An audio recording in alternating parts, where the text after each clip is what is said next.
Okay, so hello everyone. My name is Parth and welcomes to Parth Biology.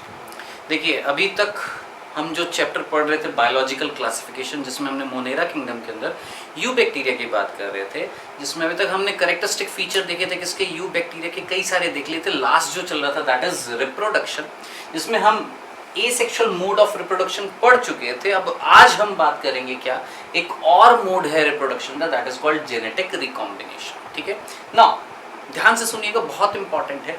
NCERT में इतना detail में नहीं है, लेकिन आपको ये याद करना पड़ेगा.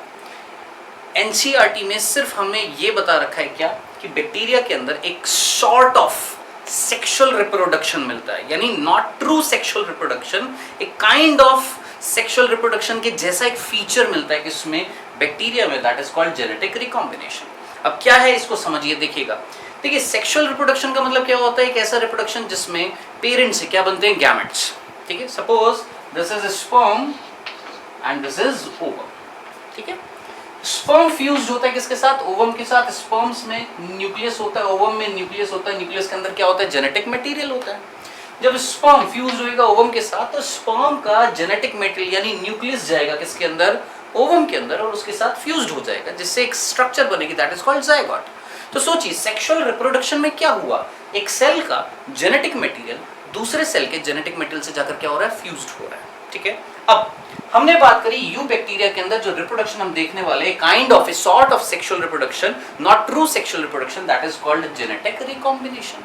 Now what is genetic recombination, आपने याद रखना, it is a primitive type of sexual reproduction. एक प्रिमिटिव टाइप है किसका, सेक्सुअल रिप्रोडक्शन का, but not true sexual reproduction, जिसमें एक सेल का, एक बैक्टीरिया का जेनेटिक मटेरियल दूसरे बैक्टीरिया के जेनेटिक मटेरियल के पास जाएगा और उससे क्या हो जाएगा, फ्यूज्ड हो जाएगा. तो जरा सोचिए, सेक्सुअल रिप्रोडक्शन में भी तो यही हो रहा था, लेकिन सेक्सुअल रिप्रोडक्शन में प्रॉपर गैमेट्स बन रहे थे. यहाँ पर कोई गैमेट्स नहीं बन रहे हैं, कोई गैमेट्स का फ्यूजन नहीं हो रहा है. सिर्फ एक बैक्टीरिया से जेनेटिक मटेरियल निकल के दूसरे बैक्टीरिया के जेनेटिक मटेरियल के साथ कंबाइन हो रहा है. This phenomena is called genetic recombination. Simple है. अब देखिएगा, जेनेटिक रिकॉम्बिनेशन बैक्टीरिया में 3 टाइप्स का होता है. सबसे पहला transformation, second conjugation and the third one is transduction. हम तीनों पढ़ेंगे. सबसे पहला हम पढ़ने वाले कौन सा, ट्रांसफॉर्मेशन. देखिएगा,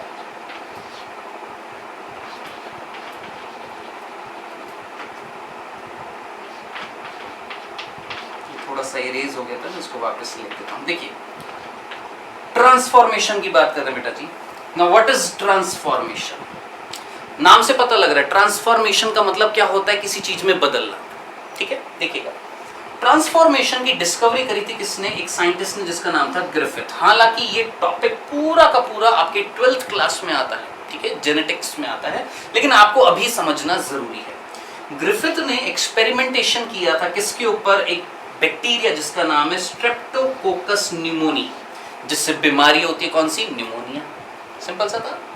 ग्रिफिथ काम कर रहे थे किस पे, स्ट्रेप्टोकोकस निमोनिया पे, और कौन सा फिनोमेना उन्होंने डिस्कवर्ड किया, ट्रांसफॉर्मेशन. आइए देखिए उन्होंने क्या किया.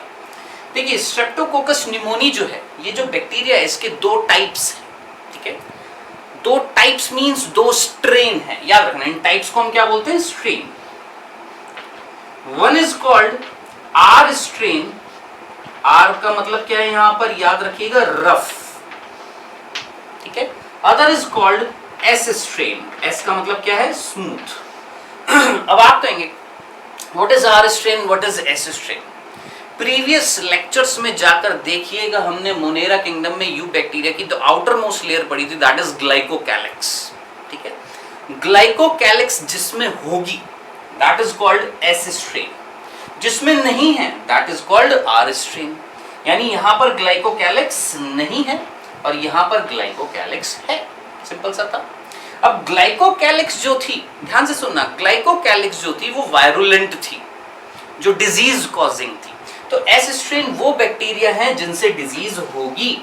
कौन सी डिजीज होगी, न्यूमोनिया. जबकि आर स्ट्रेन वो हैं जिनसे डिजीज नहीं होगी, यानी ये नॉन पैथोजेनिक है and these are pathogenic. Simple. अब बात आ रही है, ये ग्लाइकोकैलिक्स बनाने के लिए रिस्पॉन्सिबल कौन है, आपको पता होना चाहिए. ये चीज आपको क्लियर होनी चाहिए क्या, कि कहीं ना कहीं जीन जीन यानी इस short segment of DNA is called gene.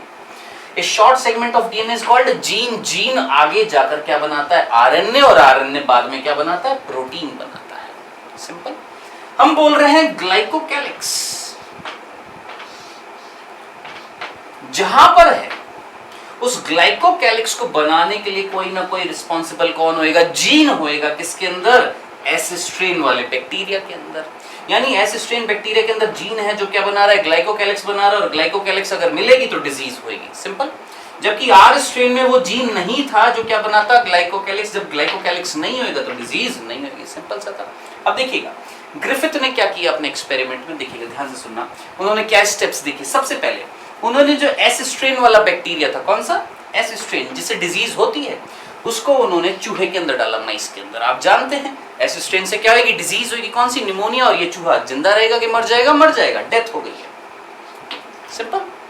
Second case, उन्होंने जब आर स्ट्रेन को चूहे के अंदर डाला तो सोचिए चूहा मरेगा कि नहीं मरेगा? नहीं मरेगा। आर स्ट्रेन से डिजीज नहीं हो रही थी, डेथ नहीं होगी। बहुत सिंपल सा था, 2 स्टेप समझ में आ गया।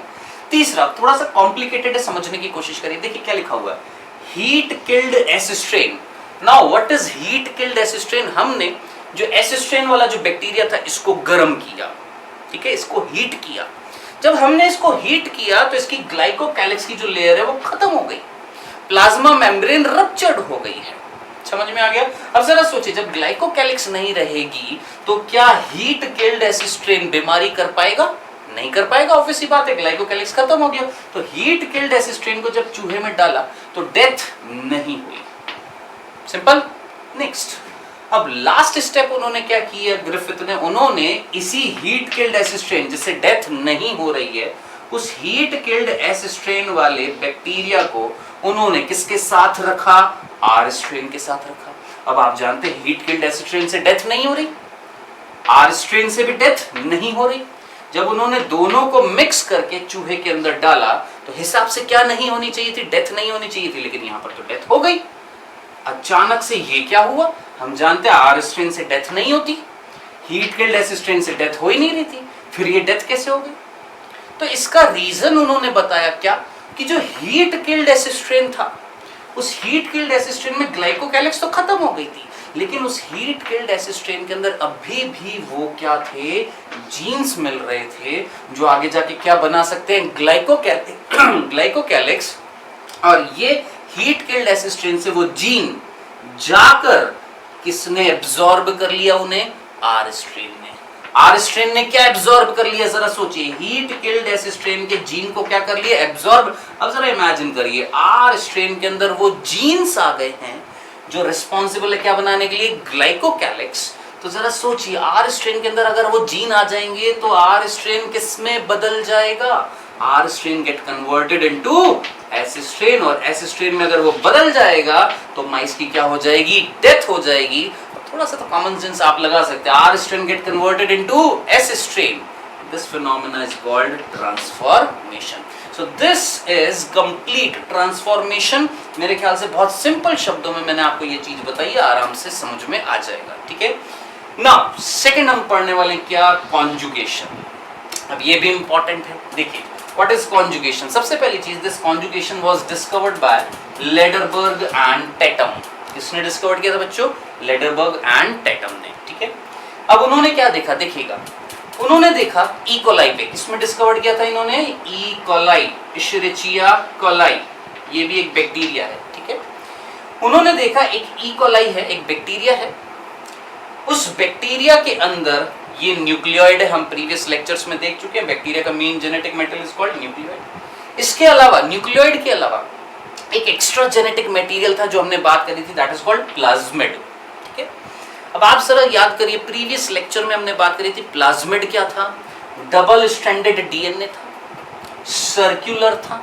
ठीक है, अब आप ये भी जानते हैं कि डीएनए का एक छोटा सा पार्ट कौन होता है? जीन होता है। सिंपल। अब मैंने देखिए मैंने क्या बोला? ये एक बैक्टीरिया है, ठीक है, और इस बैक्टीरिया के अंदर जो प्लाज्मिड मिल रहा है, उस प्लाज्मिड को मैंने बोला एफ प्लाज्मिड। कौन सा प्लाज्मिड बच्चों? F plasmid. Now what is F? F means fertility. Word याद रखना, एफ मींस फर्टिलिटी। अब आप कहेंगे ये क्या कर रहा है? अब आप जरा सोचिए, एफ प्लाज्मिड का मतलब क्या है यहाँ पर, फर्टिलिटी प्लाज्मिड। आप कहेंगे ये क्या है, तो ध्यान से सुनना, एक ऐसा प्लाज्मिड जिसमें एक छोटा सा पार्ट, दैट इज जीन। हम जानते हैं डीएनए का एक छोटा सा पार्ट कौन है, जीन। प्लाज्मिड कौन है भैया, डीएनए है ना, तो डीएनए का छोटा सा पार्ट कौन होएगा, जीन होएगा। तो सपोज ये एफ प्लाज्मिड है, तो हमने इसको एफ प्लाज्मिड क्यों बोला, क्योंकि इसके अंदर एक छोटा सा जीन मिल रहा था जिसको हमने बोला F gene, fertility gene, that's why we called it F plasmid. ठीक है, अब ये जो जीन जो था ये आगे जाके क्या बनाएगा, आरएनए, और आरएनए आगे जाके क्या बनाएगा, प्रोटीन। और यहां पर जो प्रोटीन बन रहा था दैट इज पिलिन प्रोटीन। अब याद करिए, हमने प्रीवियस लेक्चर में बात करी थी, कहीं ना कहीं पिलाई नाम से कोई स्ट्रक्चर थी। These pili are made up of pilin protein, simple. तो ये आपको एक पिलाई दिख रही होगी, this pili is made up of pilin protein. ठीक है, अब आप जरा सोचिए, वो बैक्टीरिया जिनके अंदर एफ प्लाज्मिड मिलेगा उनको हमने क्या नाम दिया, एफ प्लस बैक्टीरिया। ठीक है, जिनको मेल भी बोल रहे हैं और डोनर भी बोल रहे हैं। Why we called it male and donor, अभी हम बात करेंगे, आगे देखते हैं। तो इतना तो आपको क्लियर हो गया होगा कि एफ प्लाज्मिड बैक्टीरिया का मतलब क्या था, या सॉरी एफ प्लस बैक्टीरिया का मतलब क्या था, एक ऐसा बैक्टीरिया जिसके अंदर कौन सा प्लाज्मिड मिलेगा, एफ प्लाज्मिड। एफ प्लाज्मिड का मतलब क्या था, जैसे इस प्लाज्मिड के अंदर कौन सा जीन मिलेगा, एफ जीन, फर्टिलिटी जीन। आगे जाके कौन सा प्रोटीन बना रहा है, पिलिन प्रोटीन, और वो पिलिन प्रोटीन आगे जाकर क्या बना रहा है, पिलाई। दैट पिलाई इज कॉल्ड सेक्स पिलाई। चलें आगे, अब ध्यान से सुनना, मैंने बोला एक और बैक्टीरिया, इस बैक्टीरिया के अंदर भी कौन मिल रहा है, प्लाज्मिड मिल रहा है, लेकिन इस प्लाज्मिड में एफ जीन नहीं है। अब जरा सोचिए, एफ जीन नहीं होगा तो क्या मैं इसको एफ प्लाज्मिड बोलूंगा, नहीं। जब एफ प्लाज्मिड नहीं मिल रहा तो इस बैक्टीरिया को मैं क्या बोलूंगा, एफ माइनस बैक्टीरिया। क्योंकि इसके अंदर एफ प्लाज्मिड नहीं है, क्योंकि उस प्लाज्मिड में एफ जीन नहीं है, तो क्या इसके अंदर पिलाई बनेगी, नहीं बनेगी। सिंपल सा कंसेप्ट था, समझ में आ गया आपको। अब आगे देखिएगा, लेडरबर्ग और टेटम ने क्या देखा कि एफ प्लस बैक्टीरिया जब एफ माइनस बैक्टीरिया के कांटेक्ट में आता है, कौन, F plus bacteria F minus bacteria के कांटेक्ट में आता है, तो ये एफ जीन जल्दी जल्दी जल्दी जल्दी क्या बनाने लग जाता है, पिलिन प्रोटीन बनाता है।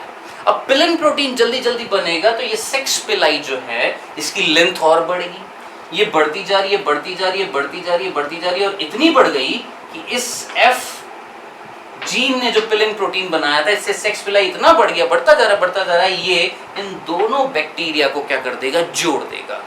ठीक है, अब जब ये दोनों बैक्टीरिया जुड़ जाएंगे, इनकी प्लाज्मा मेम्ब्रेन जुड़ गई है, किसने जोड़ी है, पिलाई ने, दैट पिलाई इज कॉल्ड सेक्स पिलाई। सोच के मुझे बताएं, क्या दो बैक्टीरिया के बीच में एक ब्रिज बन गया है, एक कनेक्टिंग लिंक बन गया है, समझ में आ गया।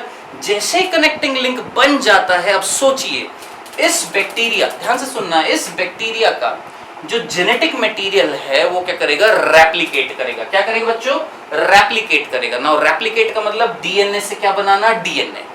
अब जरा सोचिए, ये जो डीएनए था इसकी एक कॉपी बन गई है, ठीक है। Now this copy is transferred from here to this bacteria. यहां से इस जेनेटिक मटेरियल की एक कॉपी बनी और वो कॉपी यहां से होती हुई इसके पास आकर अगर जुड़ गई है, तो सोचिए एक सेल से जेनेटिक मटेरियल निकलकर दूसरे सेल के जेनेटिक मटेरियल से जाकर अगर जुड़ रहा है, तो क्या ये फिनोमेना जेनेटिक रिकॉम्बिनेशन है या नहीं है, बिल्कुल है। So this genetic recombination is called conjugation, and conjugation कराने के लिए रिस्पॉन्सिबल कौन था बेटा, याद रखना आपका प्लाज्मिड। कौन सा प्लाज्मिड, आपका एफ प्लाज्मिड, ठीक है। This is conjugation. लास्ट कौन सी प्रॉपर्टी पर हम आ रहे हैं, third genetic recombination, that is transduction. आइए देखिए किसकी बात कर रहे हैं हम यहाँ पर, ट्रांसडक्शन की। अगेन जिस तरीके से कॉन्जुगेशन की डिस्कवरी किसने करी थी, लेडरबर्ग एंड टैटम ने, उसी तरीके से यहाँ पर ट्रांसडक्शन में जो ट्रांसडक्शन फिनोमेना है उसकी डिस्कवरी करने के लिए रिस्पॉन्सिबल जो साइंटिस्ट है, that is Lederberg and Zinder, not Jinder Mahal of WWE, Lederberg and Zinder, ठीक है। अब देखिए ट्रांसडक्शन क्या फिनोमेना, ध्यान से सुनिएगा, मैं आपको सिर्फ एक सिंपल सी स्टेटमेंट बोल रहा हूं। एक ऐसा फिनोमेना जिसमें एक बैक्टीरिया से जेनेटिक मटेरियल निकालकर, कौन, वायरस, क्या बोला मैंने, एक बैक्टीरिया से उसका जेनेटिक मटेरियल निकालकर वायरस किसके जेनेटिक मटेरियल को, बैक्टीरिया के, लेकर जा रहा है और दूसरे बैक्टीरिया में छोड़ रहा है। अब सपोज ये एक ए बैक्टीरिया और ये कौन है, बी बैक्टीरिया। ए बैक्टीरिया का जेनेटिक मेटेरियल किसने निकाला, वायरस ने, और वो वायरस उस ए जेनेटिक मेटेरियल को किसके अंदर छोड़ रहा है, बी बैक्टीरिया, और बी बैक्टीरिया के जेनेटिक मटेरियल से जुड़ रहा है किसका, ए बैक्टीरिया का जेनेटिक मटेरियल। तो सोचिए ए बैक्टीरिया से बी बैक्टीरिया में जेनेटिक मटेरियल तो गया, लेकिन कौन लेकर गया, वायरस लेकर गया। This phenomena is called transduction. इसको जल्दी से देखते हैं हम। यहाँ पर देखिए ये एक बैक्टीरिया है ए, इसका जेनेटिक मटेरियल ए, यहां पर अटैक किया किसने, एक वायरस ने। This virus is called bacteriophage. भूलना मत इस चीज को, कौन, इस वायरस का नाम क्या है, bacteriophage. Bacteriophage is not bacteria, bacteriophage is a virus which attack bacteria, ठीक है। सो ये बैक्टीरियोफेज आया, इसने अपना जेनेटिक मटेरियल अंदर ट्रांसफर किया। ध्यान से स्टेप वाइज ध्यान से सुनना। बैक्टीरियोफेज का जो जेनेटिक मटेरियल था दैट इज बी, ठीक है, दिखाई दे रहा है आपको, B is the genetic material of virus. अब ये B genetic material A genetic material के साथ जुड़ गया, ठीक है। कौन जुड़ गया, वायरस का जेनेटिक मटेरियल बैक्टीरिया के जेनेटिक मटेरियल के साथ जुड़ गया, ठीक है। अब जुड़ने के बाद यहां पर ये दोनों जब जेनेटिक मटेरियल जब जुड़ जाएंगे तो आगे की प्रोसेस हम यहाँ पर नहीं देख रहे हैं, वो वायरस टॉपिक में आती है। सिर्फ इतना सा याद रखना, जब यहाँ पर ये जुड़ जाएगा तो अंदर उसके बाद इस बैक्टीरिया के अंदर किसका फॉर्मेशन होएगा, वायरस का, और उस वायरस के अंदर जेनेटिक मटेरियल होएगा किसका, दोनों का, किसका, बैक्टीरिया का भी और वायरस का भी। तो आपको यहां से बाहर ये वायरस निकलता हुआ दिखाई दे रहा है। This is bacteriophage. Now this bacteriophage contain the genetic material of A as well as B. यानी आपने यहां से यहां तक क्या देखा, वायरस ने अटैक किया, अटैक करने के बाद अंदर अपनी कॉपीज बनाई, और वो जो बाहर कॉपीज आ रही है किसकी, वायरस की, उसके अंदर जेनेटिक मटेरियल किसका है, खुद वायरस का तो है ही है, साथ ही साथ किसका आ गया, बैक्टीरिया का भी आ गया। Now this A genetic material is of the bacteria and B is the genetic material of the virus, ठीक है। अब जरा सोचिए ये बैक्टीरियोफेज, ये वायरस वापस से किसी बैक्टीरिया पर अगर अटैक कर रहा है, देखिए कौन सा बैक्टीरिया लिया हमने, ए डैश, कौन सा बैक्टीरिया लिया हमने, ए डैश। अब जरा सोचिए ये बैक्टीरियोफेज जब इस पे अटैक करेगा तो इसका जेनेटिक मटेरियल अंदर जाएगा, कौन सा, ए एंड बी, ठीक है। और ए और बी जेनेटिक मटेरियल किसके साथ जुड़ रहे हैं, ए डैश के साथ जुड़ रहे हैं। अब जरा सोचिए ए डैश के साथ अगर ए जुड़ेगा तो ए जेनेटिक मटेरियल किसका था, ए बैक्टीरिया का, और ए डैश किसका है, दूसरे बैक्टीरिया का, और जुड़वाने के लिए रिस्पॉन्सिबल कौन था यहाँ पर, virus. This phenomena is called transduction. क्या यहाँ पर जेनेटिक रिकॉम्बिनेशन हो रहा है या नहीं हो रहा है, बिल्कुल हो रहा है। एक बैक्टीरिया से दूसरे बैक्टीरिया में जेनेटिक मटेरियल जा रहा है और उसके साथ जुड़ रहा है, और ये करवाने के लिए रिस्पॉन्सिबल कौन था, virus. This phenomena is called transduction. तो बेटा जी ये जो सारा मैंने आपको बताया है, this phenomena is called genetic recombination. इसको अच्छे से पढ़िएगा, अगर कोई कंफ्यूजन होता है तो मेरे से पूछिएगा। आज के लिए बस इतना ही था, बिल्कुल सिंपल सा मैंने आपको टॉपिक बताया है, इसको करिएगा। कोई कंफ्यूजन होता है तो मेरे से पूछिएगा, ठीक है। Okay then next video lecture में हम मिलेंगे, किसकी बात करेंगे, साइनोबैक्टीरिया एंड माइकोप्लाज्मा की। क्लियर है, ओके देन बाय।